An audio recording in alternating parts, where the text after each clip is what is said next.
I know. I'm sitting here going, wait a second, I need to hit record. No, stop. The more we ramble. Yeah.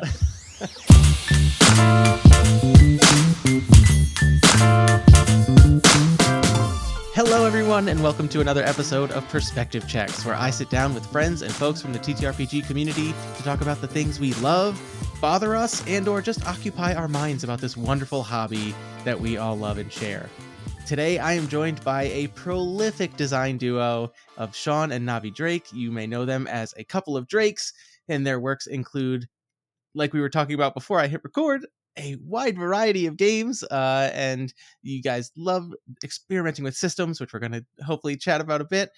Things like the Forged in the Dark romantic politicking game of Court of Blades, solo space debt mining Dead Belt, fantasy Lumen game Hedge, and so many more. One that I want to get, I'm going to buy as soon as my paycheck comes in on Friday, is Dungeon Jam. Yeah. I love this. It's a little slightly sillier than some of your other themes and stuff like that, but Shawn and Navi, thank you so much for coming on. How are you guys doing? Doing great. Yeah, thanks so much for having us. It is my pleasure. I am super excited to have you here to talk about your experience with games. You guys are very busy. You guys, I feel like every time I look, you guys are working on some wild stuff. No, we have a tendency we love game jams, and we have a hard time saying no to a good game jam. So when a game jam pops up, we're like, I guess we're making a new game this month. And that's been how we've pretty much operated for the last 4 question mark years. Yeah, and I get that. I recently joined a couple of game jams. I managed to actually get a game out for I think 1, maybe 2 of them, and yeah, it's a good way to like set a deadline for yourself, but also you have a launching pad for an idea or a theme that it's doing. The Dungeon Jam one was one that came up because I know who made the other game that was like actually jam related. That was Pandion. Mm-hmm. Pandion, right? Yeah. Muscadines, yeah.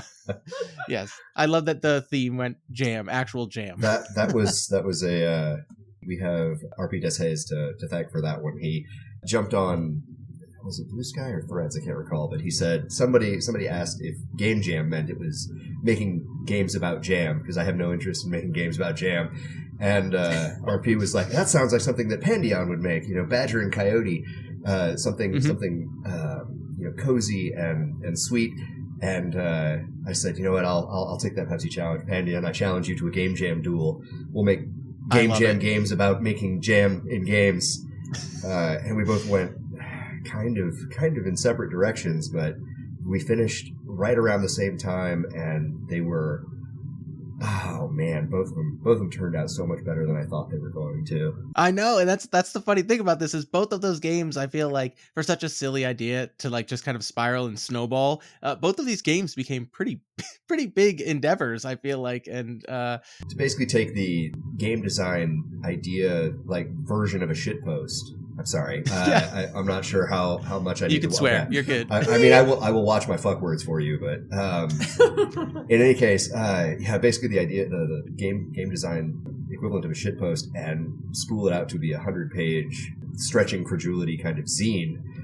It came together really quickly, and it came together with a lot of interesting innovations, we think. So. You have to understand that, like, this was my game. Like, first of all, shitposting is my life. And second of all, as soon as he pitched it to me, I'm like, hold on, you're going to let me actually dedicate this work, like this work month? I get to just sit around and make a game about making jam. This is as good as life gets. And I'd been dying for us to do a dungeon adventure game, because I actually love dungeon delving. I love the exploring and going through like the hexes, and like all of that really excites me. And we don't really do a lot of that anymore because we play mostly story games. We don't play a lot of like combat forward games. So I actually got to make a combat forward adventure game, and I was in heaven that entire month. I was like, it was the fastest we've ever completed a game of that size, because I just never left my chair because I was so just let you go. We put in a good 6 hours every day on that game, and I think it was done in 10 days. That's awesome. It was the fastest I think that we had completed something since like the first iteration of Hedge, because Hedge came together in 4 days. I think it was about a quarter of the size. So that's true. Yeah, I love I love the idea that, like you said, like you wanted to make a dungeon game. It's something that, you know, a lot of your games don't necessarily involve exploring these dungeon complexes or like, you know, exploring unknown areas. Like you're very much setting a lot of these games in expected scenes kind of thing. So I think everybody's got a, I don't know if would you call Dungeon Jam your fantasy heartbreaker, or would you in many ways. I think that every designer has a feeling in them that they can do what Dungeons and Dragons does, but tilted in their favorite direction. Because we have Feyborg as well, which in many ways is another kind of fantasy heartbreaker. It's Morkborg, but in the fairy realm. Mm-hmm. But I think Dungeon Jam is tilted in my favorite direction in that it is GM prep. Like it will fight GM prep. It doesn't require you to have a plot in mind or prep encounters or anything like that, because it procedurally generates everything for you as you go, and then you just kind of fill in the details ad hoc as you play.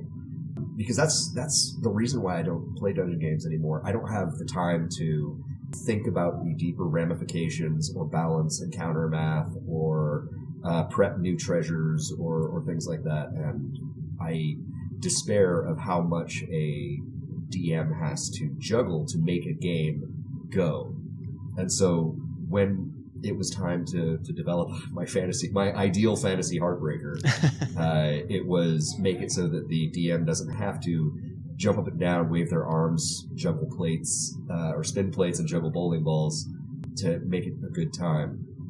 I don't know, Navi, if it's your dungeon game. I think there's probably a dungeon game that will hit things in your direction better that we could make, but I think it's definitely my this one was extremely satisfying in that it hit all of the things that I loved, like the whimsy and the fun, and it has a crafting system that it's great, and the puns are fantastic. I'm particularly proud of the durian keg because they're all because every monster you fight has to be fruit themed, right? So because you're making a jam out of it, right? The owl pear is probably owl pear.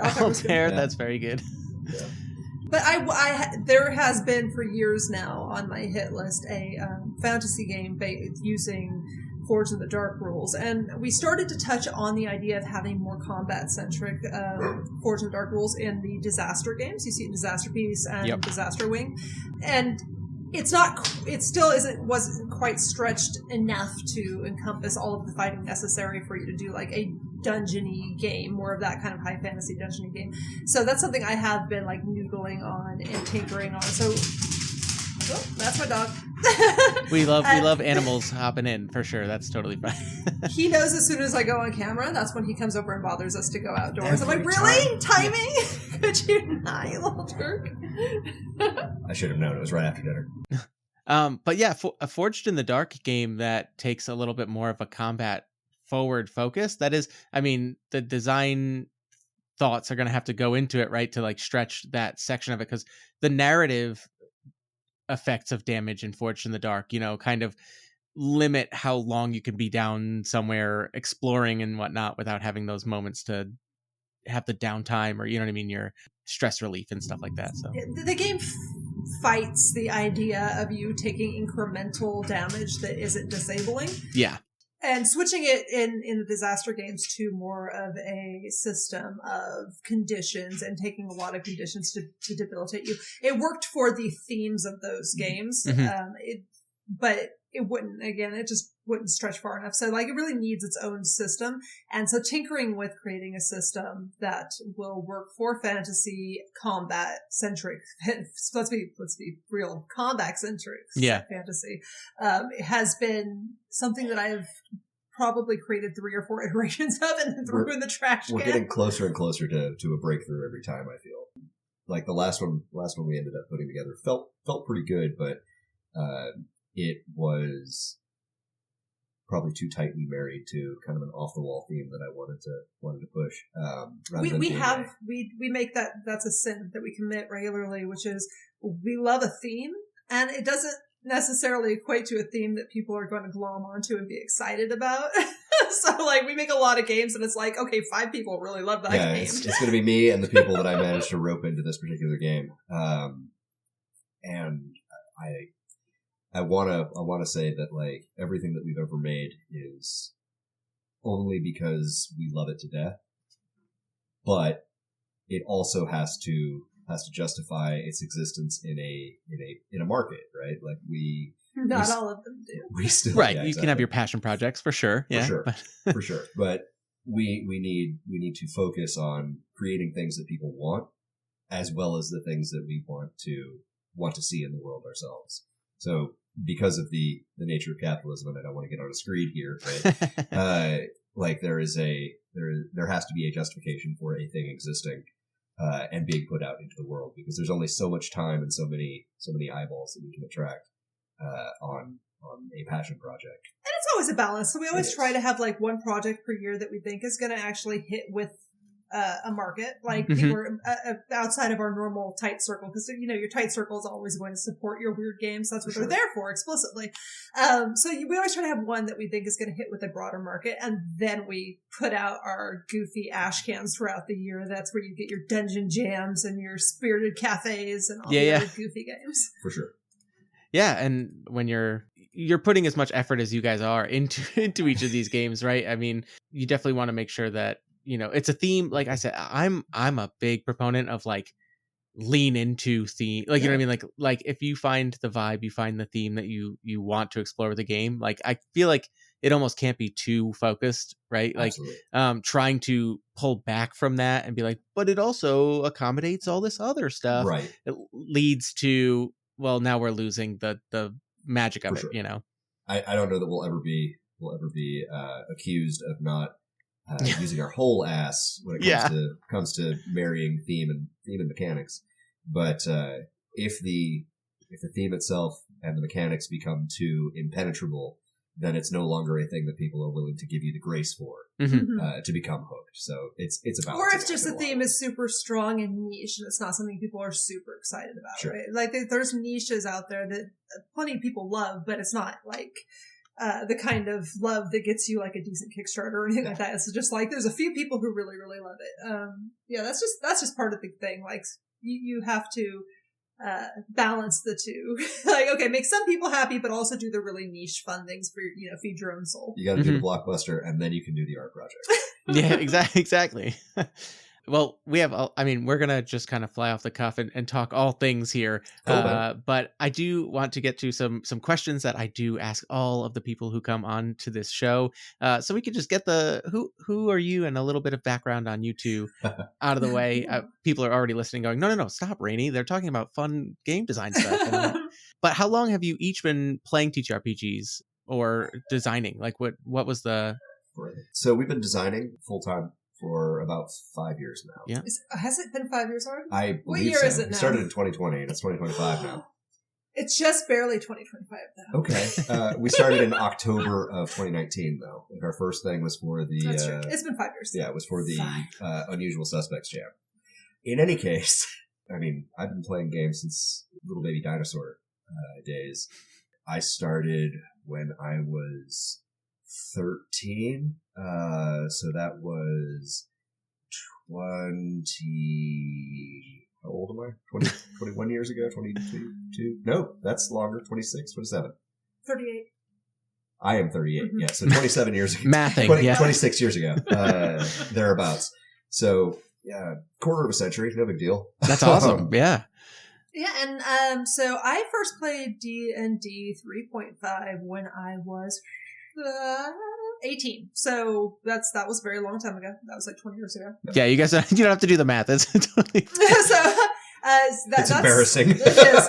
But actually, I mean, and this probably isn't that uncommon to gamers, I'm sure. Before I even discovered that their role-playing games existed, I was already into role-playing because I was of the generation where we had forum role-plays and MMOs were just starting to kick off, and you could get some pretty good role-play. So I was so into writing and interacting with other people, and I found that I loved collaborative storytelling. So I had developed that way before I discovered that, oh man, there's a game. I could sit down at a table with my friends and then also role play instead of having to sit at my computer and role play with like whoever I could like scrounge on the internet. Right. Met in a forum role play. We did. We met in a forum role play. It's funny, you've Five. unlocked like a memory for me that I totally forgot, like signing on to like AOL Yep. when my parents were, like I was in like middle school, and I remember there were like these like flash games or whatever, and like things like that. And For sure. now I'm like, oh my gosh, what were some of these games I was playing or in like forums? I was mostly in music forums, but there were definitely some like Final Fantasy like game FAQ things, but then people were making their own things, and I didn't realize at the time. It was just prepping me for a lifetime of this RPG hobby. That was MUDs for me, like the old multi-user dungeons, the Java Telnet stuff. Like I was playing MUDs when I was like 8. Wow. So yeah, it was a line of destiny that we could not break. Yeah. So the next question that I ask everybody is, what games have you guys been playing lately? Do you got any long-term games? Do you switch it up a lot? Okay. So with the patrons, we've been playing Wild Sea, which is really thematic. I love the unusual story elements, like being a sentient swarm of whatever is always like a win for me because it's just so often gonzo. I recently got to play Xenia's. Oh, I'm so sorry, Jason Morningstar. I forgot the name of it. Xenia something or other. It's a brand new game that he just put out the playtest material for. He handed it over to Craig at Third Floor Wars, and I got invited to play, and it was actually really awesome. It reminded me slightly of his game Desperation, which is another card-driven role-playing game. They're like Xenia's Wonder Tales. Yes, Wonder Tales. They're very much like parlor games, though. Mm-hmm. They're more about improv, like you use these prompts to create the story. You don't have to make a character sheet or anything. You just show up and you play the card that was handed to you. And I'm falling in love with parlor games in like a huge way. They are so fun, and I love that. Like, you don't have to be a role play gamer. You don't have to be into any game that has like big stacks of rules. You can grab your friend who's only ever played Monopoly, and they can play this game with you. Like, I love parlor games so much right now. Yeah, I think it was the Dice Exploder podcast. They were talking to Jason Morningstar about something, and a lot of his games lately have pre-generated characters, and they're doing very specific kind of there's a start, there's a finish, and that is really so much more approachable, I feel like, to new players, where they don't have to like think of who's your original character and here's like all of the rules that are specific to them. It's just like, here's a card or here's a character, and we're just going to play through these expected scenes, and like how it's going to go any given time is going to be very different. It's almost like you said, parlor games, and they're almost like a blend of LARP and RPG. It's cool.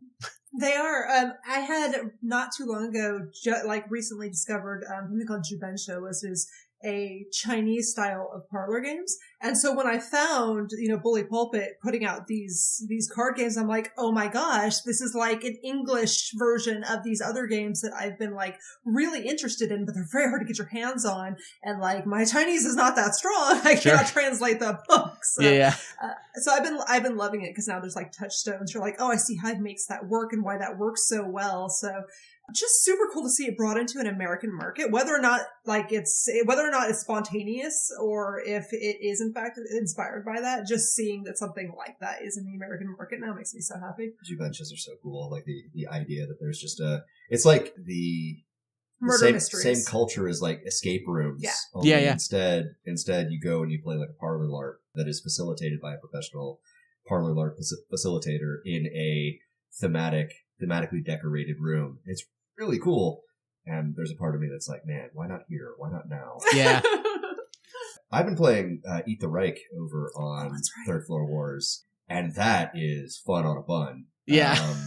I recently picked it up in physical, and I brought it to work and made the mistake of talking about it with my work group that I play at lunch. I've lassoed a whole bunch of nerds from my work, and I'm like, we have 45-minute lunches.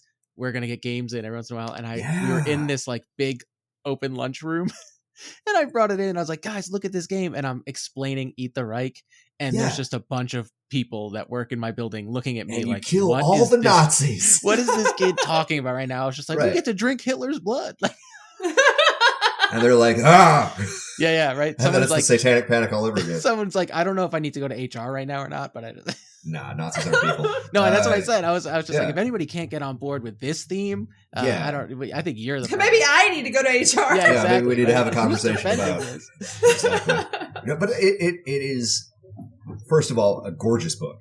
Unbelievable art. Absolutely phenomenal production values. Like makes me unspeakably angry gorgeous? sometimes. It's so really beautiful. is. Yeah, it really I looked at it, I'm like, I was angry at how beautiful it was. I'm like, oh my god, every page. Well, one of the things that you will learn when you enter into this industry, not just the hobby, is that every time you see somebody who breaks the mold so far from what you are able to accomplish with your budget, time, and energy, skill set, and energy constraints, you're like mad because like, man, has raised a bar that I'll never touch. I'm so mad. Never say never. Never say never. I know. But anyway, yeah. Gorgeous book. Simple rules. I played Havoc Brigade Into the Floor, which is basically Eat the Reich is a inheritor of the rule set, but an evolution upon the rule set toward, I would say, a more sharpened and targeted use of the rule set. And I loved Havoc Brigade. Absolutely loved Havoc Brigade, but I think Eat the Reich is probably taken over for the, George can't show up today, so here are 3 pre-gens, let's go kill Hitler. Yeah. Yeah, I don't know. It comes together in so much higher than the sum of its parts, because on paper, it's a thing that I can teach in about 3 minutes, and then we're dropping down and killing Nazis. Yeah, coffin drop time, let's go. Coffin drop, exactly. Love that. That's awesome. Yeah, that's funny. I have the Wild Sea right back here. I have Eat the Reich back here. I just need to wrangle more people to be like, get over here. We're playing this game. You haven't played either of them yet? I have not played. I set up a Wild Sea game, but it has yet to happen because of a few scheduling issues. But for sure. that one should be happening soon. I'm excited. My very favorite session of Wild Sea so far, honestly, which I don't know if this is sad or if this is a credit to the game. But the session 0, where everybody builds their characters, builds the ship, we have the stake, distribution for the ship and everything. The world building and character building and ship building, like session 0, game session, is probably my favorite session of that game that I run. Don't get me wrong, we have seen some amazing stuff, we have done some amazing stuff, but the moment where everybody was reading through all of the options and like, ooh, this is really cool, and then, ooh, this is really cool, oh, look at, maybe I should take this, maybe, and the possibility space that it creates is phenomenally evocative. I think if anything was just knocked it completely out of the park about Wild Sea, aside from production values of the book, another gorgeous book that makes me angry, I think Felix Isaacs knocked it out for the tone setting, world building, character building, and ship building sections of that. Yeah, phenomenal. I was about to say the setting is so cool, and then I'm like, but wait, there's the spider colony people, and there's there's these mushroom legion, and it's just it's awesome. It is incredibly inventive in a way that I was not prepared for when I picked it up. But yeah, so games are cool. We like games. Yeah, I was gonna say games are cool, and I just realized before I hit record, we've been talking a lot about your design and your games, and then I was like, let me hit record, and now we've just talked about other people's games for a little bit. Well, that's okay. We're not going to. We're also running a long-standing home group of Court of Blades, so yeah. That still gets a lot of play around our table, even though it was a thing that we released 4 years ago. I think that's currently the front runner for campaign number 2 at my work group. Is it really? Yeah, I cool. pitched a bunch of games that I was like, these are games I can do 45-minute sessions of. Yeah. You know what I mean? Like, there's a lot of games that immediately just go out the window. Yeah. But that, and especially with the vibes with a lot of the players that I have in my group, I was like, this one seems up people's alleys, and they were all like, yes, let's do that. That's awesome. So I'll keep you posted if that kicks up. And we love hearing about that. So normally the third question I ask is like, what are we going to talk about today? But we're kind of just winging it. Everything. Let's talk about games, making games, playing games, games, thinking about games. And I think we were recording at the time when we started talking about Dungeon Jam, and Navi, you were saying it was kind of just like, go nuts, have fun, you can work on this as much as you need to. It's a carte blanche to be ridiculous, which is like all I ever really want in my life is a carte blanche to be ridiculous. No one's reining you in and being like, no, like that's too silly, like that's too out of there. Needs to be mainstream, needs to, just go ahead and be gonzo, and that's so fun. She told me that she needed, was it, 30 creatures that were named after fruit or had fruit in their name or were puns on fruit. And I'm like, I can finally, my 13 years of being a dad have come to. And then I started, because she was like, what is our tonality for this game? And I'm like, I don't know, like kind of the new weird, I'm thinking something ultraviolet grasslands, something maybe even like as far as Electric Bastion Land, just kind of weird, like a bunch of weirdness. She's like, no, bring it back. Let's make it like, it can be weird, it can be off-putting, but I want this to feel like, when people say like a Studio Ghibli movie, they have a certain picture in their head, right, where it is soft lighting and beautiful food and all this stuff. They forget that the movies are about something too. Like there is horror, and there is disgust, and there is violence, and she's like, so let's hit what a Ghibli movie actually is. Yeah. So that up in town, like it's bacon frying on a hearth, and like people are being cool and everything, and then you go down into the dungeon, and it's still cell shaded. It's just sometimes the cell shading things are kind of frightening. I'm like, okay, let me pitch you this, right? And I pitched like the Vampapaya or whatever, right? And the Vampapaya is like a hairless wolf-looking creature, kind of, because if you imagine like a papaya, it's got like the elongated, leathery skinned fruit, right? But it has no mouth. It's got like a long, almost like a wolf muzzle mouth, but where you would expect a mouth, but instead it's got mouths in its feet, and so it's almost like it scuttles along on like these thick hollow tubes, and then it tries to punch into other fruit and drains their juice, and then it splits and lets out all these little wriggling black papaya seeds, which are papaya spawn, like future vampapayas. She reads it and she's like, nailed it. I'm like, okay, that's my target right there. So it is a cute game, but it is also still like the Pomerian deeps are still dangerous. So as much as you can lean on the visuals, right? And you kind of have that cell shaded, but also like kind of like pixelated art, a little bit. Mm-hmm. So you get like this kind of whimsical tone, but like there's nothing saying that the themes and the things that are in those games, like Super Nintendo JRPGs, right? Like, I mean, like they look all fun and whatever, but then like, if you actually like take the time to read and like what these villains are up to, you're like, these people are kind of messed. This is not all that dark. Light. Yeah, exactly. Mother 3 was on Super Nintendo. Like. Yeah. That's for sure. Thematically, not a light game. No. So yeah, that was actually going to be one of my questions. Was when either of you gets an idea, how do you pitch it to the other and be like, hey, like, how are we gonna come up with who's doing what? You know what I mean? What was that? Knife fight, she said. No. First blood, you know what I mean? Exactly. Yeah. It's a wrestling match. I lose a lot.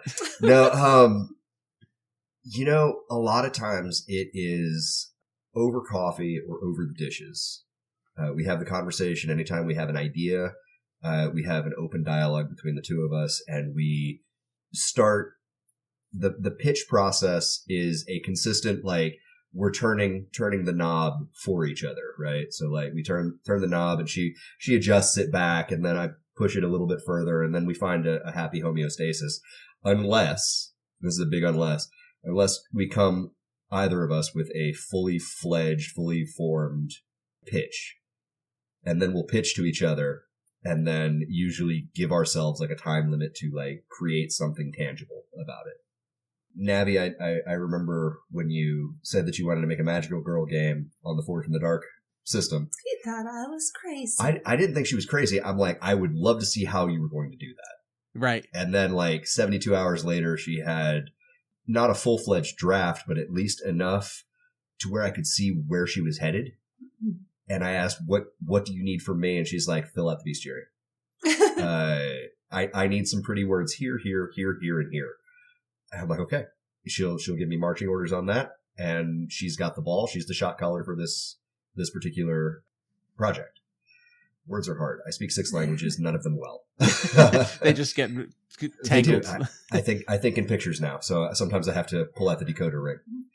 Dead Belt was pretty heavily the other way. Dead sure. Belt, he actually brought me the first draft of Dead Belt, and a good chunk of the prompts were even already written, and I got to like sit down and basically play through his vision of the game, and then I just built on that. I was like, okay, this is cool, but like here's what I think it needs, like, and so I tacked on the economy of like getting upgrades to get more efficient at things, and different ships and cargos, like all the player options that kind of make the game expand, and winnable.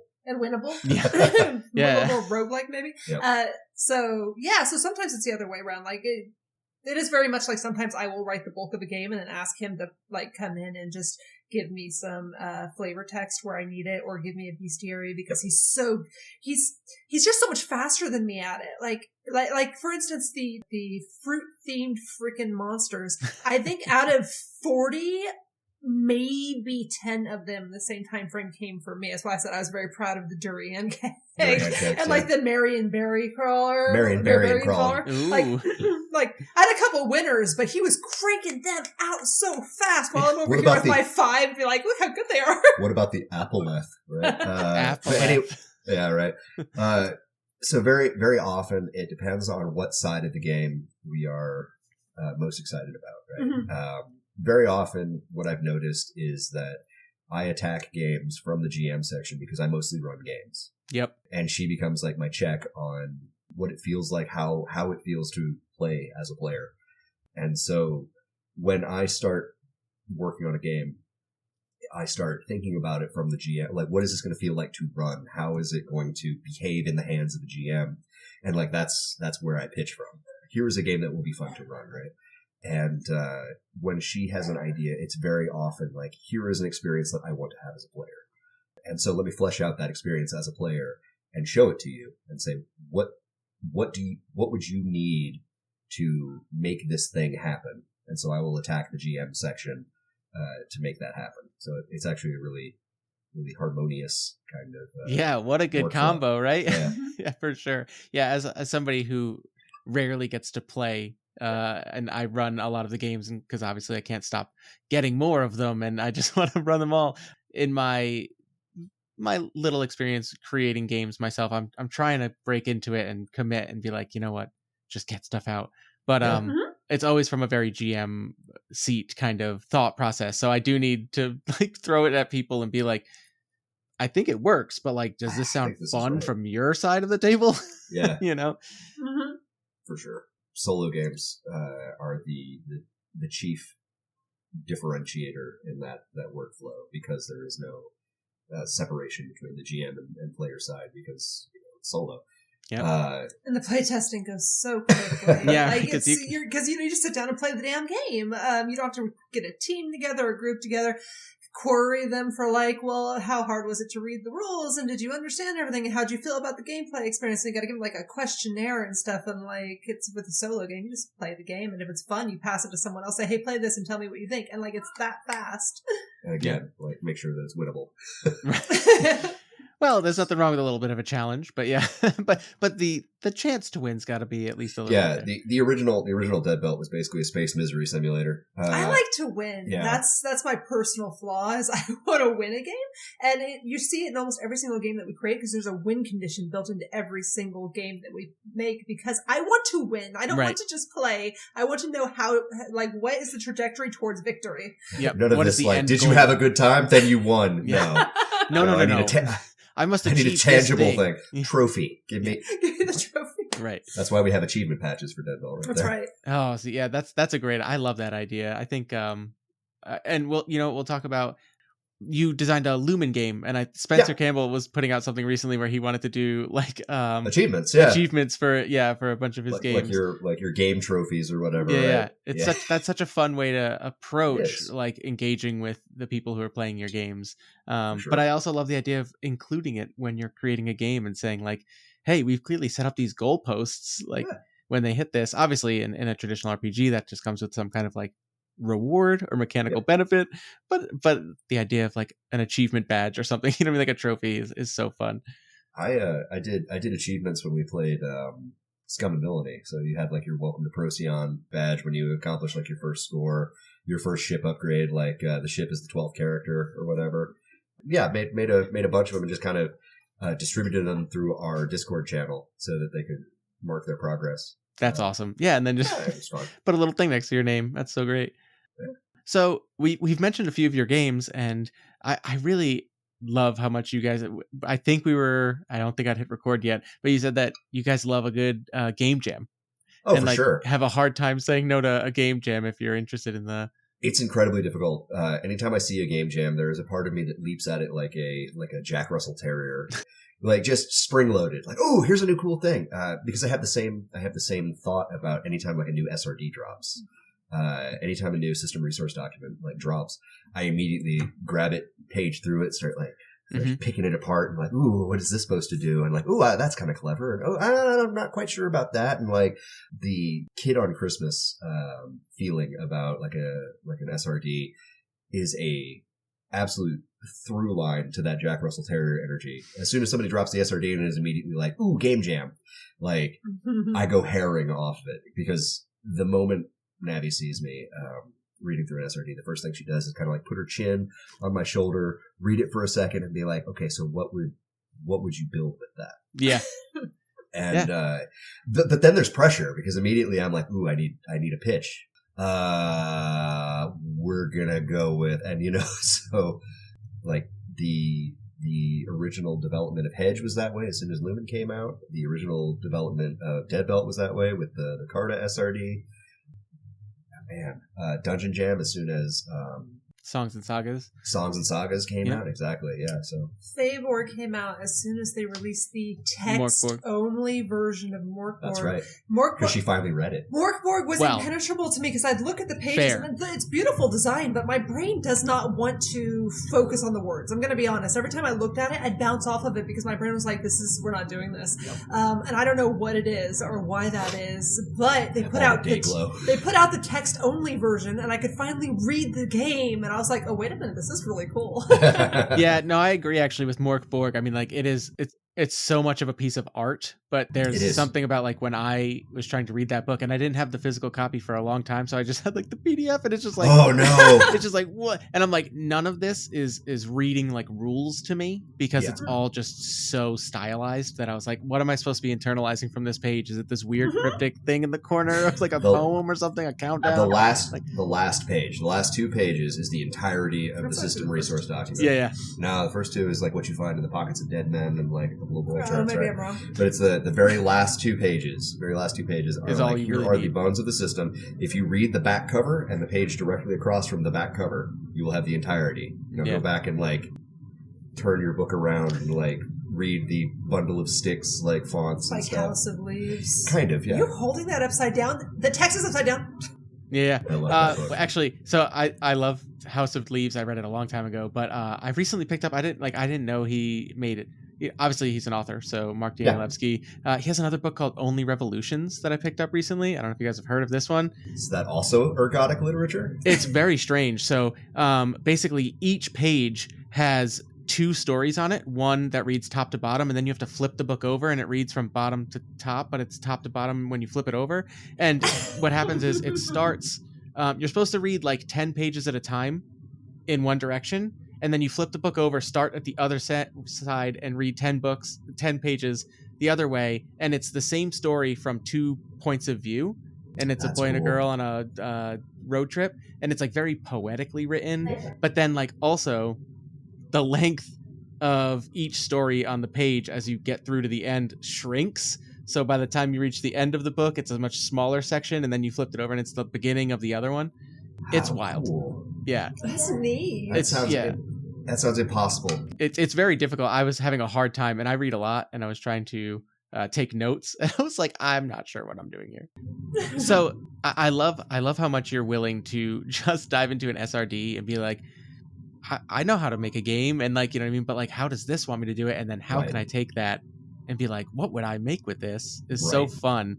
And there aren't many designers out there that are like varying far from, I feel like they find a system they like and they do it and they, keep staying that. But you guys have no fear to just kind of jump into new stuff. We want to mess everybody's exactly. stuff Yeah, heck yeah. like we have our favorites, and we have like systems that we'll return to when we have an idea, just to like get something on the page real quick. But I find that constraint breeds creativity. Mm-hmm. So like when you have an SRD and you feel yourself beholden to use every part of the buffalo, you end up coming to interesting realizations about how everything interlocks. And then every time you take apart an SRD and fiddle with it, you learn not just how those interlock, but how they drive other pieces of the SRD and how they can be made to drive other pieces of other SRDs. Mm-hmm. So really what you end up getting is, as you vary the toolkits that you're using, you come away with almost like bits to kit bash, like you would from like a tabletop wargaming kit. When you assemble it, you've got the leftover sprues, and then you can use those on some other kit, and now suddenly your Sisters of Battle are way cooler because they've got all this extra stuff that you had lying around. So yeah, ask me what Warhammer army I used to play. He's got such a fantastic memory for mechanics. So like he'll digest these. I'll read them and I'll forget what the hell anything was 5 minutes later, because that's the nature of my brain, in one ear out the other. So very often when I'm trying to work on something, I'll turn to him and say, this is what I'm doing, and I needed to accomplish this. What do you have for me in your toolkit that will give me the mechanic to fix this problem that I'm having? And very often he's like, here, from my magical bag of freaking mechanics, here's like 5 things you could possibly use. Well, have you considered maybe using a metacurrency, like blind bid system, like they had in like this? Maybe like a spend a token, like a belonging outside belonging kind of thing, or maybe it's more of like a flat bid. Oh, don't get me started on that. I'm dying to get the spend a token mechanic into a game because I love it so much. I'm so fascinated by it. The make some weak moves to make a strong move. Yes. Just from a story building perspective, is such a fantastic way to deal with drama. It does, right? Because it forces you it forces you into doing something that suboptimal. Weak move, right? Exactly, to earn yourself a chance to do something good. Yeah, the belonging outside belonging is very fun. I've played a few games in there, but it's never been one that hit me, and I was like, I need to design something in this. Have you played Sleepaway yet? I haven't played Sleepaway. But I made a little summer camp horror game, so like I want to see how it feels different, because it'll feel a lot different. Yeah, I used the Caltrop Core SRD to make that one, but yeah, obviously Belonging Outside Belonging has a very different feel than a lot of other systems.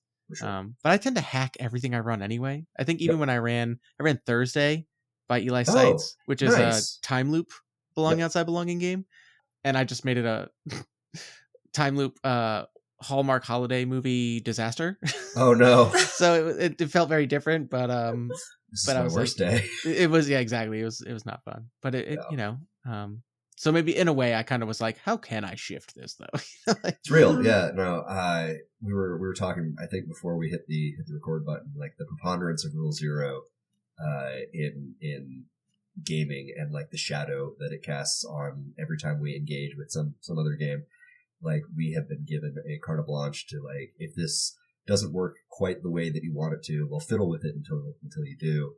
And there's a lot of, I can't help but call it a bad habit, to where we want to fiddle with it before we let it hit the table as itself. And I think that in general, it's almost thought of as like virtuous to like take it and break it before you even let it speak for itself. And I think that there are a lot of games that maybe have something to say before we start fiddling with it. I found that with Dream Askew, it was very much that way. Like I had a desire to, I don't know, I guess probably it hit me at a point where I was feeling I was not feeling vulnerable enough to run Dream Askew the way that it probably needed to be run. And so I found myself kind of like pulling back from it. I think I probably would have had a better time with it if I had let it speak to me the way that it wanted to. So that's my screed on Rule Zero. Yeah, we were talking before we hit record about how much time do you give a system running it straight out the book, as meeting it as it is written as much as you can before you kind of say, we got to homebrew this. But at the Yep. same time, I feel like there's also something to be said of, whenever I'm sure people listening to this podcast are pretty deep in the indie RPG nerdy community kind of thing. So it's one of those things where, one of those big pieces of advice is like, if you want to get into this, like read as many games as you can, like get outside your comfort zone, all this stuff. But all that is doing is giving you more options as you think about like engaging with different facets of different games and saying like, this game's designed really well, but like there is this moment where there's really nothing for Right. filling these spaces. So like, Right. shouldn't I, what would I use? For sure, yeah. And I'm not saying that there's no point ever in doing Oh yeah. design Right, of along course. the way, because if I believed that, then I wouldn't be doing what I do. Because everything, like all of my design chops have come from my early meeting with 3.5 and wanting to build and rearrange and take and break. And if I hadn't felt that urge early on, I probably wouldn't be as big a walking repository of game mechanics as I am now. So yeah, absolutely, build and break, but let it speak before you start cannibalizing it. First, you have to identify what needs to be fixed, so give Yep. it a chance. Give it a moment. Identify what this thing is for before you take it off. Right. We were playing, I think it was Burning Wheel. Yep. And when we first started Burning Wheel, I was extremely excited about it because it has some really fantastic ideas in it, and the characters, the way that they're built, and the histories and the progressions, and like there's a lot to love about it. But then once you start playing it, you progress so slowly. Very slowly.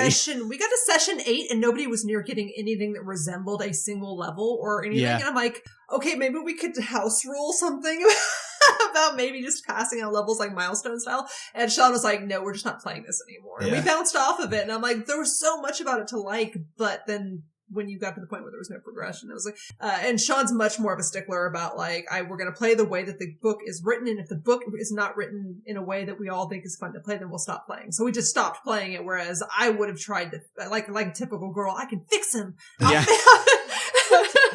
That's a surprisingly accurate take on, I think, Burning Wheel in general. Is a lot of people who go into it are like, I can fix him, and it's like, no. Well, a lot of people have, is what it really comes down to. I feel there's a lot of you get better at doing things by doing things in like PBTA. There's a lot of, you get better at doing things by doing things in Forged in the Dark. Like if you put yourself into situations where suddenly you need to be above and beyond the call, like you get experience in Forged in the Dark, right? Yep. When you fail at things, you get experience in PBTA. And these are things your mistakes, right? Exactly. And that's like one of the fundamental things in Burning Wheel is the almost like Skyrim-esque advancement. As you are continuing to use your skills get better. And like that's what advancement looks like. But it's I hesitate to call anybody's favorite game an artifact, but an artifact of a earlier time in game design that I think has had its rough quarters kind of smoothed away to become more accessible and more elegant in other systems. And I think I appreciate it as an artifact. Sorry to use that again, but I appreciate it as a testament to a time when this was the best way we knew how to do something. In the same way that I think that the 1920s like Silver Wraith is a beautiful automobile, but I would not drive one. Right. Yeah, I have Burning Wheel back here, and I've read through it, and I'm like, man, the ideas are so great. But I'm of the opinion, right?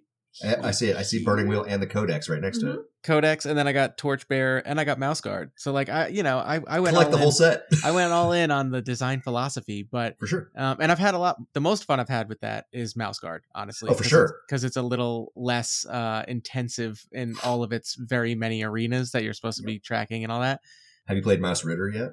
I have not, but I have it and I want to because that's my. Gotcha. I love. Give me little woodland critters like I exactly. Want it. Okay, so at that point, I have to ask Root. Have you played Root? Yes, I've played Root, the board game, and very little of the actual RPG. But yeah, all good stuff. Like yeah. I grew up with Redwall, so like that was very much my jam. Actually, one of the games I'm designing is 4. Like my son is 3; he's almost 4, and he rolls dice and he loves it and whatnot. Yep. But like I'm making a game where you just play animals. Like you just play your favorite animal, and Awesome. mix and match all you want. And basically like, when I was a kid, one of my biggest things, because as I was telling you before, I've gone into environmental science and like my whole, career is working outside and stuff like that. So I had like, I think they were called zoo books or something like that when I was a kid. And it was just species profiles, which like in hindsight is insanely nerdy to be like a 7-year-old kid who's just like reading species ranges and interesting like adaptations of these animals. And I was like, but this is all so cool. Yeah. And no, then I had the tiger poster too. So like, and now I'm like, why didn't and now I'm like, I can make that a game. Like I can do that. You know what I mean? And I feel like every kid likes animals. So yeah, that's give me the critters. That's what I want to do. Is well, do at least 15% of game design is like reckless enthusiasm for a topic. So like you're there. Yeah. I feel like that's like a prerequisite. Like if you're not super passionate about something, you're gonna know like it's gonna come through in your work because it's not, like you gotta make me believe that you really love this idea, and then I'll be excited about it. Like your excitement will be infectious. If you are excited about this idea, I will be. But if you were never excited about this, like, a lot of that's times, hard sell. A lot of times that's where tone comes from. Is your overwhelming burning love for whatever the topic is. Like hedge hits because my grandmother told me fairy stories from the old country. Like that's the only reason that we're able to write fairies like we do. Yeah, I was gonna say your vibes when it comes to Fae stuff are immaculate. I think. Oh, thank you. I was listening to, I think it was either the coffee talk you guys did with Spencer a few years ago, or your Third Floor Wars one, but you described your style as, what was it, poetically disturbing or something like that? Yeah, poetic but intensely creepifying. Yeah, there it is. Yes, very accurate. That's what we aim for anyway. I think we hit fairly often, often enough to where people know us for it. But yeah, that's the 15% love. I say that like 75% mark of game design, like you can get to the 75% mark on like reckless enthusiasm and like stuff that you read elsewhere. And it's just that final 25%, which you have to actually sit down and bleed at the keyboard. Either putting in the work, writing and or doing layout and all that, but also and making sure the maths if you're mathing or you're for sure. And even if you don't think you're mathing, you're mathing. Yeah. Because even if it's not hard math, it's not percentages and probabilities, very often it is pacing, and pacing is a math all its own. It's like jazz, right? Burning wheel, the pacing. There you go. Exactly. Glacial pacing. Yeah. Glacial and stately. I went back when I got this, because this is like, I bought this a long time ago. I pitched it to a few friends who were like English nerd, like English majors, and like which is very different than what my professional expertise is in. And we were doing like a deep Middle Earth dive, you know what I mean, like reading like Lost Tales and like Silmarillion, and I was like, the this whole game, legendarium, this game would rule for that, but like we'd also need to play it for years to get 500 years, right? Like the literal time span of the Silmarillion you would need to play, right. It's like you'd have to pass that game down. Yeah, right. That not playing generationally, right? Where you go like, okay, cool, now we're playing our descendants. No, our descendants are playing the same character. Children need to literally play this game. Yeah, for sure. Our descendants are playing our original character, because it turns out the time scale is not for us; it's for Iluvatar. Like, oh man. In a way, wouldn't that be interesting to hand down a character? In a way, this is now your responsibility. Yeah, I have reservations taking like a credenza, like that is an antique. I can't imagine taking like a paladin that is an antique, right, off the shelf and be like, oh no, I screwed it up. Right. Grandpa's gonna come back and kick my ass. Generational pressure. Exactly. I'll have like guilt. My wife recently joked about getting a tortoise as a pet.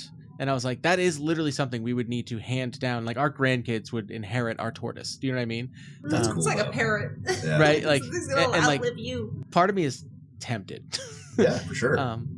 But speaking of temptation, you have to give it like a legend. I think I had that zoo book. Yeah, there it is, right?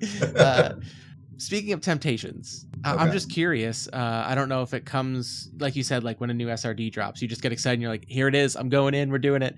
Yep. But do you guys have like a white whale project? Like either of you? Like, yes, I have like How much time do we have? Yeah, just go nuts, no. If you opened up our drawer of like unfinished ideas, unfinished games that like we had an idea and we started and then realized we didn't either have the skill or the chops or it wasn't coming together correctly, like that drawer is packed full. For every game that you see, there's probably 2 games that are like just pieces floating in the ether that will. And I don't want to say it goes to waste because we do pull from those ideas in the future. Something we'll work on a thing like, oh, do you remember what we were doing for that one thing that we stopped doing? Like, let's grab a piece of that and move it here because it makes sense. So it's all grist for the mill, but there's a lot. But I know that we have 2 different, like, our white whales are different. So there's multiple whales in this house. Of course, yeah, well, yeah. I have 5 that I can call to mind. What's your big one? Oh my god. No, you go ahead. No. I want to hear your 5. Well, no, I'm not going to say all 5. I'll feel better at least about myself one before, afterwards. yeah. Sure. Okay, so we were talking about House of Leaves. I badly want to make a House of Leaves game. I have the, what would you call it, like the pitch document and the tone and setting, the introductory paragraphs, the basis for the mechanical engine and everything. I have several Born on the Belt style games that are in progress. And this one is like my white whale Born on the Belt game. It's called Gut Job. And it's you and your spouse have just bought like the haunted house in town. You need to renovate this house. You're in the midst of flipping House of Leaves, right? But you have a limited budget. You have a limited amount of time. You have a limited amount of patience from your spouse. And there's something in the walls that keeps rearranging the architecture and all of your good work and everything while you sleep. So you also have to manage your sleep because you can stop them if you're awake for it, but it will eat your sanity to stay awake. Yeah. And eventually, like the goal is to eventually like flip the titular House of Leaves and run away with what is left of your marriage and your war chest and like your belief in yourself and all that. What you have to understand is we bought a house that is 125 years old, and I think this is a trauma response because everything in this house breaks, and we're Needs constantly having to we're replacing foot of plumbing here, foot of plumbing there. I think this is where this is coming from. There are places there are pieces of this house that I know that I have fixed. The only thing that I can imagine is that the brood, like the whatever it is that lives in the walls, is undoing them while I'm not looking. And I think that, yeah, you're probably right. It is a trauma response. Write what you know. Exactly. But I think that it would be an interesting thing to map in real time, like an eldritch location, room by room, turn it into something like cozy and homey, room by room, and have it fight you the whole time. Yeah, not to just like set my brain a fire with this idea, but I mean, like you could have a really interesting like what you'd think would be a fixed house plan, right? And then be like, move this 90 degrees, like this whole room. You know what I mean? Like this is now a bathroom. Has this always been a bathroom? Yeah, I'm pretty sure did we not put the couch in here? Yeah. Sure and I was curious when you said a House of Leaves RPG. I was like, "Ooh, are you gonna have like the layers of like the people in the house and then the person reading about the people reading that and then the person?" That's obviously very difficult to. There was a part of me that wanted to release it as a piece of ergodic literature and like piece by piece, just my after action reports of playing this game, referring to the rules, and that's how you learn the rules. Oh yeah, so you have to read somebody going through the trying to flip it and getting lost and seeing all these things to be like, what is going on? And then you pick up. That's kind of a fun way to do it. That would be like when I don't have to do this for a living anymore. Mm-hmm. Yeah, that would be how I would handle that. But that's one of my big white whales, I think. Very cool. That's Gut Job. How about you? So I've been dying to make a JRPG style game. I knew it. Okay. I know that Fabula Ultima came out, and I played Fabula Ultima, and I enjoyed it, and it's obviously a really well thought out game. It's it hits on a lot of the JRPG elements. It just doesn't hit what I wanted out of a JRPG game. I think it still very much falls into the realm of a game that you play with a map and things like that. And what I really what I really wanted was like the old fashioned like side versus side Yes. battling Active with time like battle. you got your Active front time row battle and- RPG. yeah. Oh man, front that row, sounds back great. row, and like that's what I was hoping it was going to be, right? That feeling of those old school JRPGs, and that's not of course what it was. It's more of a Yeah. D&D-esque combat system. Is kind of how I feel about it. It's in that category of Yeah. like a pretty old school Roll to combat hit. system. Yeah, all that stuff. Yep, for sure. So that's been on my list, my hit list. And I have a couple iterations of JRPG combat. I skipped the game. I was like, hell, don't worry about the game. Don't worry about the content. Don't worry about anything. Just make a combat system that works really, really well that we can test out.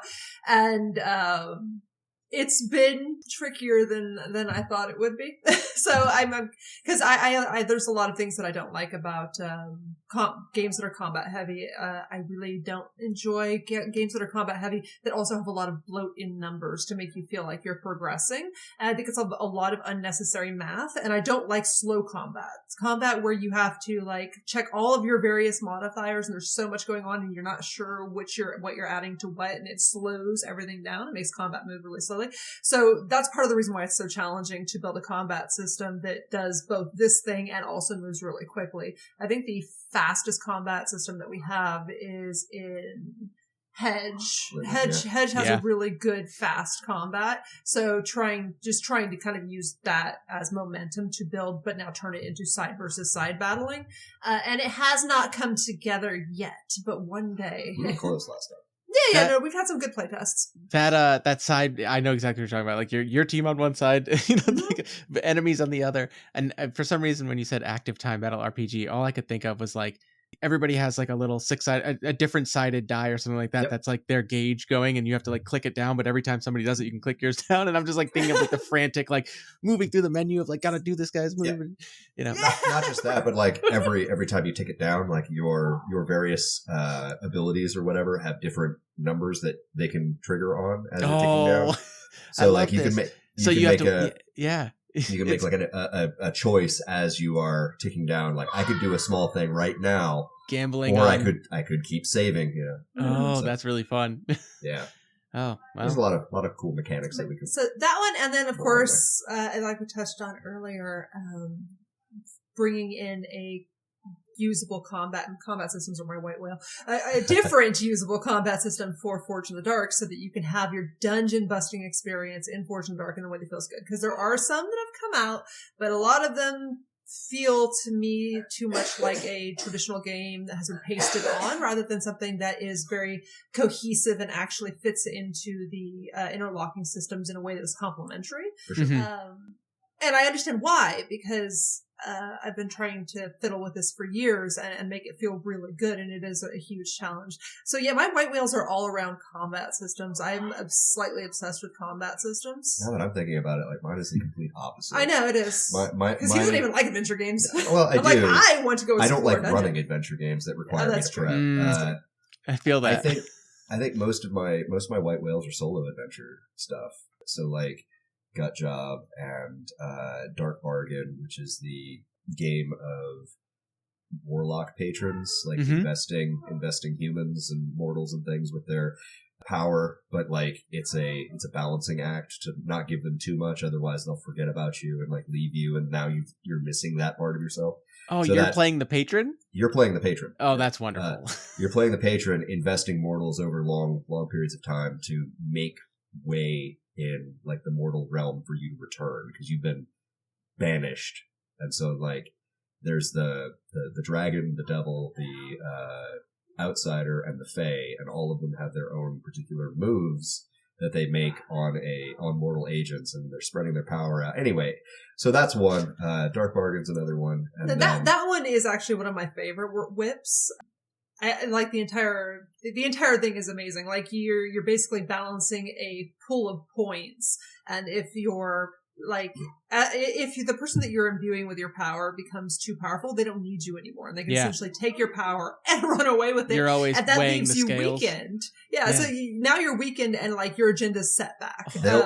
They're going to face challenges, and they'll need your power to overcome those challenges. But if you give them too much, they'll either forget about you and like wander away with your power, or you give them way too much and they incandesce because, they're not built to harvest that kind of thing. You burnt them out. Oh, yeah, right. Exactly. But anyway, that one has been on the back burner just because of the sheer because as a solo game to pull that off with all of the options, just the sheer weight of that is so many prompts that have to be written out, and that's where it has really slowed down, is in the cranking out the thousands of prompts that you would need to play the game well. Hold on, hang on. No, I'm sure it's only like 400. But even still, I mean, doing it for one of those 260 some odd. Yeah, what is a lot. It's doing it for 260 some odd. is one thing, but then you have to consider from three Right. other angles is like so and making them interesting. Every patron has a way in which they have a particular suit that differs from like the normal suits. So like Dead Belt, each suit is a particular type of oracle, right? But anyway, so like memories, so you have like things that are the way that the world used to be, that you are sharing with your pawn, and like they are dealing with the ramifications of like a way the world used to be and is no longer. But if you are the dragon, then they don't do that, because instead they capture or something like that. So anyway, regardless, that's awesome. there are a bunch of mechanical workings that would have to. Every now and then I open some of these works in progress and I'm like, one day when I am smart, one day when I am a good designer. Right? Well, some of them are like a lot of them have like a lot of meat on the bones already, and like there is so many good ideas. But sometimes you just get distracted by something else, or you're busy. You have to you have to do fulfillment on this other project, or you have to get ready for the next Kickstarter, or you have to be working on this project. And those things will also pull you out of the zone in it. And sometimes it's hard to get back into the zone, even on a winning project. I had many projects that I was in love with and I worked on intensely for a long time, and then I just got pulled away from it and couldn't bring myself to go back to it because I had just lost I fell out of the slipstream or whatever. It's just so that totally happens too. So there are a lot of these things that are sitting around that are like, there's actually a lot of content here. Yes. I probably should finish this one day. You read it and you go, this is good. But I don't remember where I was, and the momentum is gone. Yeah, that is the worst feeling. Yeah. Just the worst. Oh man, I was so good and so smart. What happened? Every now and then, you have to you have to fight the Jack Russell Terrier energy to go herring off of something new and cool. And I say that you should always have one game design project that you love, right? And then you should have one game design project that you cheat on that game design project with, because that keeps you your when you hit a blockage, the one that you love, you move to the other one so that you maintain the momentum. But sometimes you forget to go back to and then at that point, you've got to pay alimony to that game design project. It's a whole big thing. The metaphor is getting away, but not a little bit, yeah. Or then there's another one. Then all of a sudden you're like, oh, I'm 2 away now from the original one that I was working. Maybe this is so much easier. I'll just do this one. Right, right. Or it's a jam, and you're like, oh, I got a deadline. I got 30 days. Yeah. Okay. Well, this particular game design project can wait 30 days. Yeah. No, it can't. It never can. I know when I reached out. Next up on Lies We Tell Ourselves. Right? Right. Yeah, exactly. I know when I reached out, you guys said, yeah, well, we're going to talk, and we got some hot takes. So now I need to put you on the spot, and I would love to hear a hot take or two. We already talked about how winnable games are the only kind of games you should be playing. It's not about the journey. It's about winning. Well, okay. So not only is it about winning, it's about setting expectation. Right? The expectation of what does done look like with this game keeps you moving, keeps you focused, keeps you with a goal in mind. There are some games that bog down because they don't know what they are working toward, right?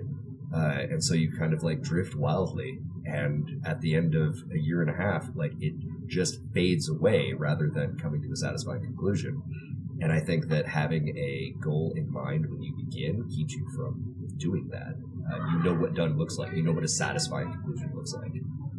Yeah, even if you don't complete the game, even if like the group can't get together or whatever, you have an idea in your head of what that conclusion would have looked like, and there's something satisfying about that.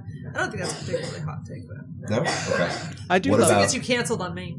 Well, no, What's but I do love the idea of like more games should have an end. Goalpost maybe is like a term. Like, actually, it's funny that you bring that up as one of the first things, because I'm recording another interview with one of my close friends about sandbox games and like how hard it is to maintain focus in them. You know, It can be, yeah. when you let them get too big and wide and stuff like that, because especially a lot of people are going to be thinking of 3.5 campaigns they played or 5e campaigns where it's just like you build this amazing cool big world with your friends and you're exploring it, and it's like eventually it's like we've been playing for 2 years, like what are we doing again?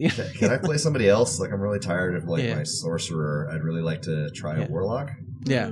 We were just talking about this the other day. I was looking through adventures, and I'm like, it's just so disjointed. Like, why? I don't need 5,000 quest hooks. I need like a trajectory, a story with beats. Yes. Like doing little side quests is okay when they are tying into something greater. But when all we're doing is wandering around being murder hobos doing side quests, like what game is this actually? A sandbox. Okay, here's my hot take. Right. Okay. Oh, here. A sandbox does not mean that there is not a narrative present. Oh, for sure. Yeah. A sandbox without toys is just sand, right? So the fact that you can scatter toys, things to actually engage with, like there is a subset of GM that believes that the reactive world is more interesting than a world that has things for players to react to or interact with. Yeah. I know this because the last time that D&D was like run for me, it was somebody who believed entirely that the game worked best as a sandbox in which you went and like made your own meaning. And we spent 6 sessions trying to get something to interact with us. He's just sitting there waiting. Just He's like, so what do you want to do? I'm like, I don't know. Right. Because wherever I go and whatever I do, there's just you give me some travel log, but it's trees and hills and roads and stuff. Okay, well, what's in these trees? Trees. Okay. Great. I guess I go hunting. Yeah. Okay. Well, you go hunting. Roll one thing. That's it. And then what? And what happens? Yeah. You go hunting and you get a deer. Dude, I'm trying so hard to find. Just give me something, right? Anything. Just like I would bite the most transparent hook right now. I'll bite so hard like you wouldn't even know. That's a GM thing too, though. Being a forever GM, you're just like, hey, other GM, like, give me the thing. I'll be the person to run in like an idiot that I know you need somebody to do. I'm gonna do it. You know what I mean? Like, for sure. Like I build characters in such a way that like they are almost like uncomfortably into whatever it is that comes down the pipe. Like if we are playing cult like a haunted house mystery game or whatever, like I am a paranormal blogger. absolutely. And like, whenever like there's a crash and a scream from the other room, I go in with my camera out. Like, no hesitation. No hesitation whatsoever. Oh, this is great content, right? Like, we're on Vampire Cruise. Cool. I'm a travel blogger. Like, and I just happen to have the tastiest blood type, which I don't know what that is, but I do. I do. It's I'm on my AB character negative. sheet. I'm AB negative. It's the rarest of all the blood types. Therefore, it has to be as good or better than beluga caviar. But yeah, hot takes. You got one for us? Because like I keep throwing out apparently a salsa that everybody at the table can enjoy. Real tepid take. Okay, a hot take that's not a direct attack on anyone in particular because you got to stay friendly. PBTA moves Ooh. are stifling. I can't stand PBTA games. I'll play them. I played many of them. I will enjoy the group that I'm with. I'll enjoy the game. If I'm invited to play in an actual play, I will present it in a way. I'm never going to be a jackass about it and like make everyone miserable. I will play it to the best of my ability, but in my heart of hearts, when I play PBTA games across the board, I get to moves and I just want to die inside because I constantly find myself thinking, I want to do this cool thing. I have this idea. This is what I want to do. This is what my character wants to do. Yeah. But so many PBTA games are like, okay, well, turn that into a move. And you're looking at your moves and you're going, none of these moves match up with what I'm trying to accomplish. And now I'm wasting time thinking about the rules, trying to find something similar to what I want to accomplish, and it takes me out of the game, and I'm not having as much fun. And like the whole moment of like, we're going to, figure out how to turn that into a move. I'm like, how about just let me roll some damn dice and do what I said I'm going to do. Yeah. And the opposite of that, right? Of just boiling it down to the World of Dungeons version of just like, it's always just 2d6 plus whatever for like the face danger or whatever. You know what I mean? Like the generic move all of a sudden becomes like, well, it can't just be that, right? So I love PBTA games, but I agree that like sometimes they're very specific sentences, right? Like when you do this very specific thing, that's when you roll. And then if you have another idea, it's like, where do we, it shouldn't grind to a halt. So does that feel like this particular move? I don't know. It feels like when you do a move, you do it. Like that's almost explicitly how it's written in like Apocalypse World. That is how it's written. To do a move, you do it in Apocalypse World. I don't know. I like Apocalypse, not Powered by the Apocalypse games, just because I think that there is no more powerful like engine for genre emulation. But you have to love the genre, otherwise it will fall flat. It's like we were talking about earlier. You can get a long way on just the enthusiasm of a game idea, right? It's if you're playing a PBTA game, you need to have that at least 75%. Yep. I am really into this genre, or like sure. this very specific story we're going to be telling. For sure. Yeah. I don't know. I whenever I like have a moment of weakness, I find myself wishing that I was 45 sessions into just a really good Dungeon World game. Yeah, that's my lunch game. Is it? Yeah, well, sort of. We're technically playing Unlimited Dungeons, which is like a riff on it. Sure. But I basically just started with they wanted to play D&D, but I was like, there's no way we're doing D&D in a 45-minute lunch session. So I was like, I'm just gonna bring in generic fantasy PBTA, and that's where we're at. So what I love about Dungeon World and its inheritors is that it's got the same amount of like homebrew and errata as like Dungeons and Dragons. Yeah. So like I have probably like a 350 page binder of just like stuff, compendium, everything. Exactly. Right? Just a bunch of compendium classes and like just a bunch of charts and tables and magic items and spare moves and like dungeon moves and all kinds of stuff. I'll probably never use them because I haven't played a dungeon game in a long time. Shit, what was the last one? I don't even remember. It was clearly memorable. Yeah.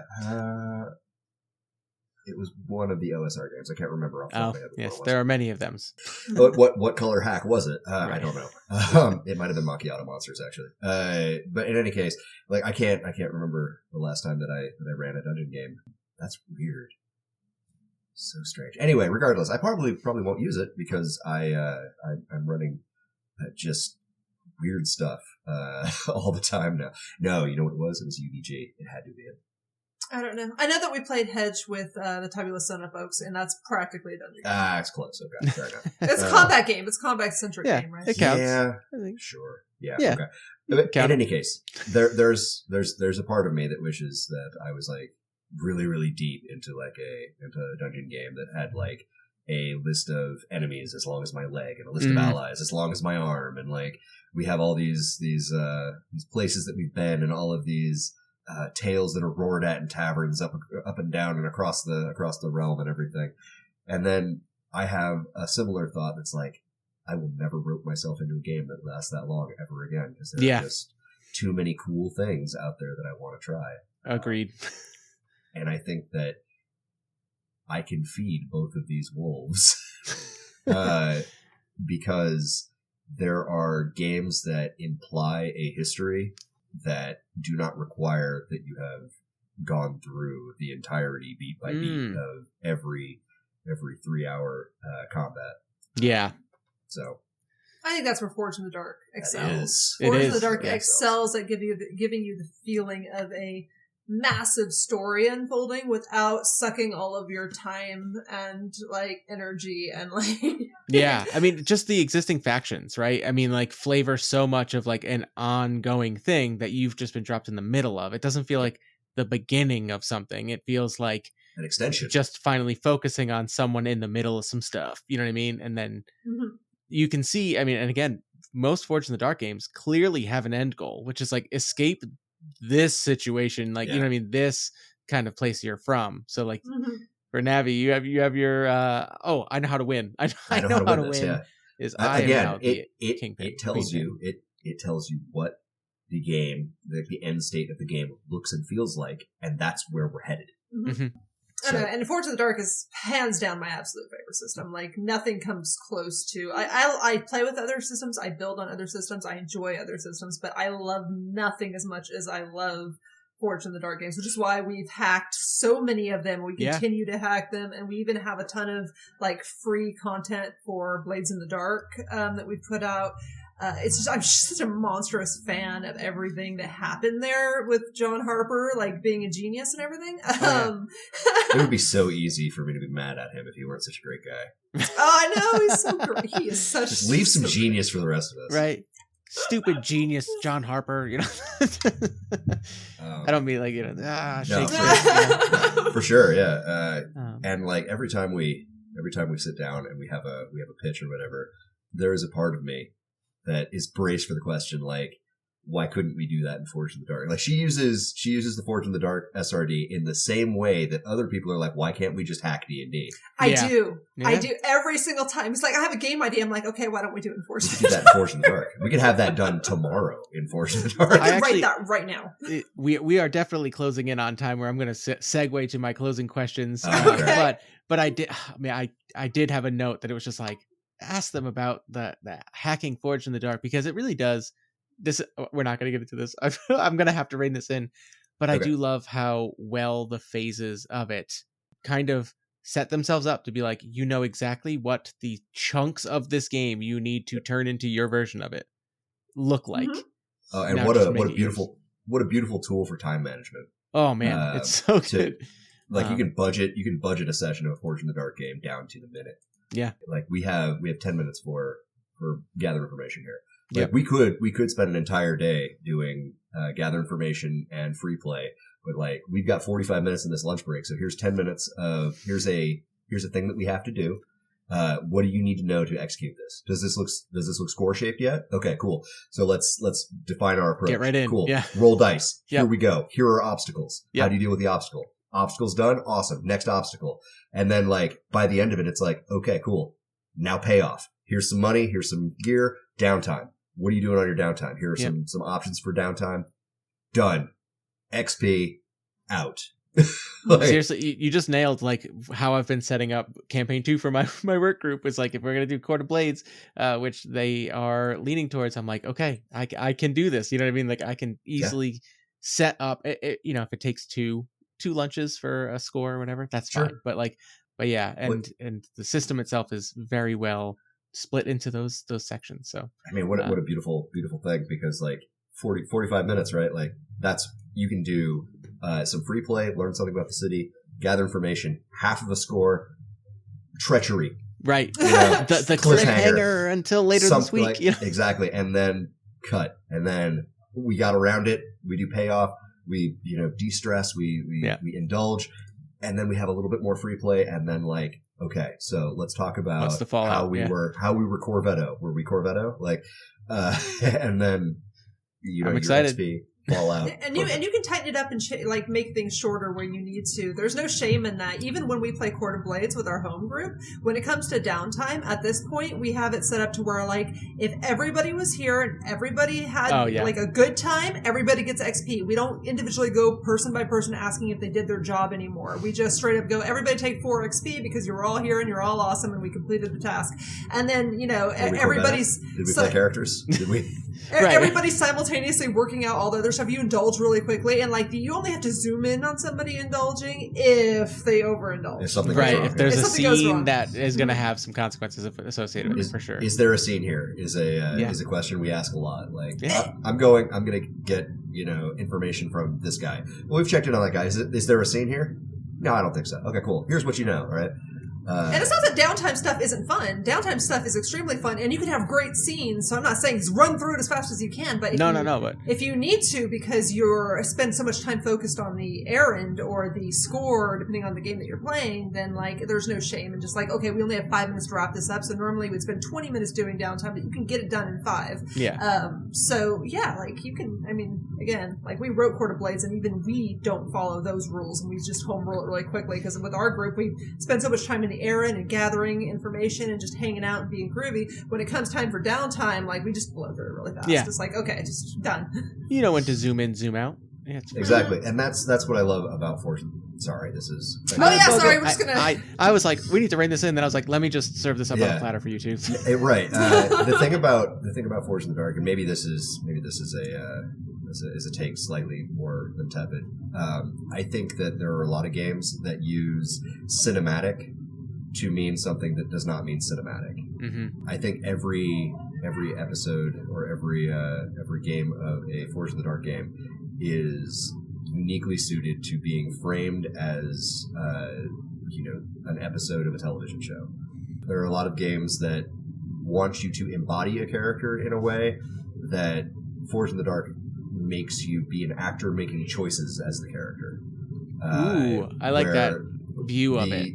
Exactly. The GM is no longer just central casting, but now they are the showrunner that is framing the scene. Right? Yes, we have an actual external camera that is ratcheting around, and every scene is a painting. Like we have a not just a writer's room, but like a full cast production of a television show. And I don't think that I have run into any game that does it, that demands it like a Forge in the Dark game does. You just blew my mind, because I always tell people like I'm very writer's room in my GM approach. I'm always like, I'm coming and I'm running this game, but like I want everybody to like, please put fiction into this. Like sitting from your seat, be like, I'm going to just say this thing is here, right? Like, but saying, and you're so right, because this is why I'm so drawn to Forge in the Dark games, is like, it's writer's room plus, you know what I mean? Like it's writer's room, but like, like not everyone is just the actor making decisions in their character, but they're also they're part producers. Like everyone's got everyone's got AP credits on a Forge in the Dark campaign. Exactly. Yeah. That's why I find myself so drawn to it. Let's segue to my closing questions, which are pretty straightforward, but this first one is quickly becoming my favorite one. Do you have any last bits of advice, wisdom, or homework for listeners? Do you want to start? Oh man, I mean, it's always the same for me. Play more games. Play as many games as you can. Get into as many games as you can. If you step out of your comfort zone, run some games if you've never ran a game before. I like that. Don't start with Dungeons and Dragons. It's really actually quite a difficult game. I don't really care what anyone says. If you look at what it expects of you and how much work it puts on the GM, that is not a good game for beginners. Mm-hmm. I highly suggest you pick up something that is a little bit more friendly, something that allows you to run completely theater of the mind. I'm just going to go ahead and throw it out there. Maybe Forge in the Dark. Yeah, a Forge in the Dark game might be. Seems on brand. On the surface, it does seem more complicated. I see a lot of people grapple with the idea of Forge in the Dark, and they're like, there's so many interlocking systems, it's intimidating. But once you understand them, and it doesn't take, they will click very quickly for you, a session or two, and you'll understand. Like, once it clicks for you, you can basically run it blindfolded with the book in a trash can, because it's so easy, and your players give you so much back. So, try GMing. Definitely check out Forge in the Dark games. Easy way to get into GMing. Okay, yeah, that's pretty stellar. I think my advice is the same advice that I have for anybody who is wanting to be a writer. It's consume with enthusiasm and breadth. If you want to write dungeon games, if you want to write a a game about going into dungeons, kicking evil in the face, and taking its stuff, stop reading and playing those games just for a little while. You've read and played enough of those. Go play like Starcrossed. Go play Dread. Go play Torchbearer. Feel how these games handle their mechanics differently. I realize Torchbearer is also a dungeon game, but in many ways it's an accounting game. I was gonna say tonally, not a heroic dungeon game for right. sure. It's a misery simulator, which I think for sure. is helpful, right? So get out of your comfort zone, because when you already know like the kind of thing that you groove with, it's really easy to only think about it from the sacred cows that particular genre has incumbent upon it. There's a reason why in Dungeon Jam, even though it is a dungeon game, it is a fantasy heartbreaker or whatever, we don't have like ancestry, like stat bonuses or anything like that. We don't have like weapon variances. Like you can have whatever weapon you want, and it does the same amount of damage because it's a weapon wielded in capable hands. All of these are equally. But if this were colored entirely by playing Dungeons and Dragons, it would be like a long list of pole arms that all did slightly different things, because that would be historically accurate. Right. So in general, outside your field, and pick up something that you don't think that you would actually enjoy. Like I played Raccoon Sky Pirates. Oh yeah. It's a game that I would never pick up because it treats something that sorry about that. No, 13-year-old. It treats something that I would enjoy, like sky piracy and everything. That's kind of like the dirigibles and the airships. Is something that I hold near and dear to my heart, and I play serious games. Right. How dare you bring raccoons into this? I picked up this goofy game and I played Raccoon Sky Pirates and I had a great time. I'm like, oh yeah, games can be fun too. That's nice. Like, I just played Grey Ranks, right? Like, so like. Yeah, I just recently got done playing Brindlewood Bay, which is a PBTA game, and I played the whole damn game, the whole thing. Like, although I won the game, and like found the murder, I solved the case. Because just because it's not something you typically think that you'll enjoy, like you'll find things about it to love anyway. So I completely agree with that. I think people just stepping outside of your comfort zone and checking out stuff just to check it out is like such a wonderful way to expand your horizons. And you might find out, like, you might surprise yourself. There have been multiple games where I thought I'm not going to enjoy this, and it ended up being amongst my favorite games of all time. It's happened many times. Yeah. That happened with me with Good Society, which is a Jane Austen RPG. And like, not because I dislike Jane Austen, and like I read it in high school, and it actually made me go back and reread Jane Austen, and I was like, this actually fucking rules. And I was like, okay, like I was like, wow, this is, all of a sudden this has rocketed up my ranks, and I'm like, okay, it's just a simple token mechanic game where it's but yeah, all right, great. Those are both well within the mission statement. Like my MO here. Play more games, get outside your comfort zone. So for the two of you, I'm going to shift this one a little bit. Normally I ask if there are any games you're excited to play. You can absolutely answer that, or ideas you're excited to try out. I would extend that to any ideas. We talked White Whales, but if there's any specific things that you're like, this is on my radar for something to do something with, Man. I have had... Well, so this is just one I've been dying to play. Like, even I don't get to play every game that I want to play. I've been dying to play Movie Action Hero World, or whatever the hell, Action Movie World. Okay. I'm dying to play that game. Like, it's based off of like 90s style, 80s, 90s style action movies, and like you get bonuses and stuff for like dropping one-liners. And I'm like, that game is made for me, but it's amazingly hard to get a group of people who think that's a good idea. And I'm like, really? Sure. I'm surprised by that. So I think Action Movie World might be one of the only games that is a exception that proves the rule to what I was talking about with Forge in the Dark games, in that you are playing both an actor and the role that the actor is playing. So in the same way that you are making choices as an actor in a role in Forge in the Dark games, you're doing that at yet another layer of remove for this PBTA game. But one of the coolest things about it, and I'm sorry that this is going off on another rant, but one of the coolest things about it is because in action movies, like to show stakes, characters die. Yep. You will have characters that die in the course of the action movie, and they get yet another playbook where now they're the location scout, or now they are the pyrotechnics guy, or they are now the whatever, right? And so there are playbooks for like the crew. Kind of. But it's only when your character dies, now suddenly you've been promoted to location scout. So anytime there's a question about the location scout is now responsible for describing where this climactic rain-soaked battle is. Okay, now suddenly we're on top of a skyscraper, but it's like a neon skyscraper, and there's like a pulsing to the techno backtrack, and there's a helicopter that flies through the back of the scene, right?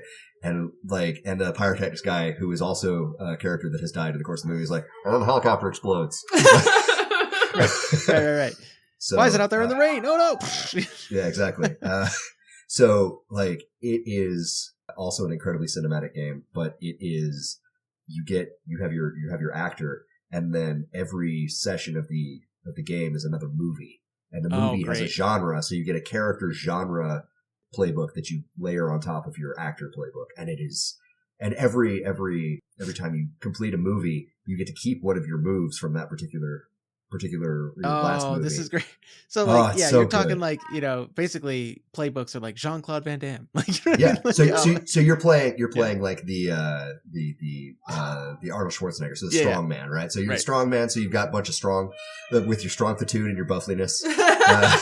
But you played a commando movie, right? So now all of a sudden, like you are a better gun haver than most action heroes, right? So now you're like loaded for bear. So like anywhere that you go, you always have the biggest weapon. Like wherever you go, like if you play a barbarian movie next time, like when you play the barbarian movie and it comes time to like where the other guy draws swords on you, all of a sudden you reach behind you and you've got the double-bitted axe. It's all huge. And so now you have better fictional positioning because you've got this enormous axe. And it's all because you played the Commando movie last time, you big strong boy. Adding this to my list immediately. That sounds so good. It's really absolutely amazing. Yeah. Yes. Okay. What was the original question? Sorry. I just heard like, is there something you desperately want? And I'm like, yes, there is. Yeah. something that I desperately want. Games that I have not yet played that I absolutely have to play. So right now I am very intrigued by what's happening with like pickup games that are strongly themed and have pre-generated characters. Mm-hmm. So I'm running like a gamut of all of these pickup games. So like Havoc Brigade and Eat the Reich and like Lucia inspired. I cannot for the life of me. Oh yeah. I think I know the one you're talking about, but yeah, the pre is 2025 the year of the pre-gen party game. I feel like it probably is. Yeah. So like, if there is a game that has pre-generated characters, I need it to be like sent directly to me immediately.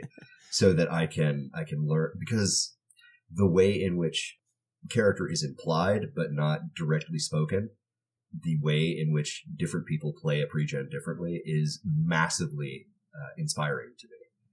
And I have not figured out this magic trick yet, and I would like to see it performed a couple more times. Yeah. Imagine like from the design standpoint, right? Like creating these characters who are so clearly defined and yet allow for such a wide variety of playstyles. Yeah. That's awesome. Yeah. Pre-gen party games. Let's go. All right. And I guess the last question, and we're going to wrap up here, is what do you want to pitch and where can people find you guys on the internet? Me? Okay. So you can find us at acoupleofdrakes.com. All of our games are on there just about now. We have, oh my gosh, we have so many games. Yeah. So many good games. Like go get them. I guess for this one, like go check out Dungeon Jam. Our last Kickstarter was Hedge. That is still in pre-order right now. But if you want to see like, oh yeah, and of course pre-ordering gets you the text only, so you get. So you can download the original Hedge zines, which is completely playable and amazing, for free right now, no problem. And then if you like it, you can back the Kickstarter and get access to the text-only version of the full expanded game, which is in progress and then will be released later in the year. Our Kickstarters usually run about a year schedule. Towards the end of the year is when you'll see it get wrapped up, because right now we are kind of in chill mode where you got our hands behind our head and we're like, oh, we don't have any work to do because our artist is doing all the work. Oh, Like, yeah. our artist, like every week my artist checks in and shows me some awesome art and I'm like, oh, that's so amazing. Keep up the good work. And then I go back to chilling. Let me just mark where in the layout this is going. All right, exactly. Yeah. Yep. That's awesome. Yeah, so go check out Dungeon Jam, go check out Hedge, and then stay hungry because coming from our Hill House in Western PA, we've got Riposte, a expansion for Quarter Blades, and we should have Burnt Wicks, our solo game of fantasy assassins, coming out as well. So. All right. Well, thank you so much again for coming and talking. Thanks for having us. I love that this is going to be my longest interview episode because it was just, let's just go on some tangents. And that's great. We're bad at shutting up. Yeah, sorry. No, that's great. So thank you so much. Thank you. And thank you for listening to another episode of Perspective Checks. I hope you enjoyed this chat with the Drakes, and I hope that you go check out all of their incredible games. They have an amazing variety of different systems, and if you like Forged in the Dark, they have a game for you guaranteed. Links to where you can find them will be in the description, and follow their advice. Go try new games and get out of your comfort zone. You know where to find me on the internet. Email me at rainyplaysgamespod@gmail.com, and otherwise, just go find a game jam on itch. Give it a shot.